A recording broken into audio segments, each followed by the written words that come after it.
வணக்கம். நம்ம இன்னைக்கு பார்க்க போகிறது கம்யூனிட்டி சர்டிஃபிகேட் ஜாதி சான்றிதழ். அதை எப்படி எடுக்க போகிறதுன்னு தான். ஜாதி சான்றிதழ் புதுசாக எடுக்கிறது ஓகே. அதே மாதிரி நம்ம பழைய அட்டையில் வச்சுருப்போம், அதாவது ஃபோட்டோ கிட்ட எதுவுமே இருக்காது, வெறும் நம்ம பேர், நம்மளோட பிரிவு என்ன, அதை பற்றின அப்பா பேர் இதெல்லாம் மட்டும் இருக்கும். ஒரு அட்டையில் சின்னதாக கொடுத்துருந்துருப்பாங்க. அந்த ஒரு ஜாதி சான்று இருக்கும். இந்த ஜாதி சான்று இப்போ ஒரு சில இடத்துல செல்லாதுன்னு அப்டேட் பண்ணிட்டு சொல்றாங்க. போட்டோ இருக்கிற இ சிக்னேச்சர் பண்ண ஜாதி சான்று எடுத்துருவாங்கன்னு. அதை எப்படி எடுக்கிறது எல்லாத்தையும் இந்த மாதிரி ஜாதி சான்று தான் வச்சிருந்தோம். இதை தான் இப்போ நம்மளை இந்த மாதிரி எடுக்க சொல்லி இருக்கிறாங்க. நம்மளோட போட்டோஸ் வச்சு இ சிக்னேச்சரோட வரும். சரிங்களா?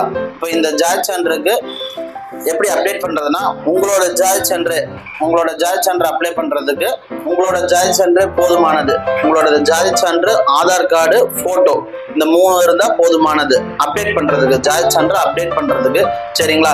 இதுவே நீங்க புதுசா இப்போ உங்க பிள்ளைகளுக்கு எடுக்க போறீங்க அப்படின்னா, இல்ல உங்களுக்கு எடுக்க போறீங்க அப்படின்னா, உங்களோட அப்பா அம்மாவோட பேரண்டோட ஜாதி சான்று கண்டிப்பா வேணும். அப்படி இல்லைன்னா ஸ்கூல் டிசி கண்டிப்பா வேணும். ஸ்கூல் டிசியில் பார்த்தீங்கன்னா உங்களோட கம்யூனிட்டி அண்ட் கேஸ்ட் மென்ஷன் ஆகிருக்கும்.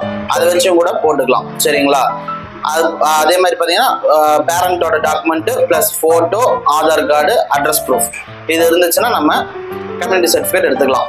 சிம்பிள் தான். கம்யூனிட்டி சர்டிஃபிகேட் ரொம்ப சிம்பிள் தான். வித்தின் ஒரு 1 வீக்குள்ள உங்களுக்கு அப்ளை பண்ணுறது 1 வீக்கில் உங்களுக்கு சர்டிஃபிகேட்டு வந்துடும். நீங்கள் எங்கே பதிவு பண்ணுறீங்களா, எந்த இ சேவை மையத்தில் பதிவு பண்ணுறீங்களோ அங்கேயே போய் நீங்கள் அந்த சர்டிஃபிகேட்டை டவுன்லோட் பண்ணி வாங்கிக்கலாம். சரிங்களா? வெறும் 60 ரூபா தான் இதுக்கான செலவு.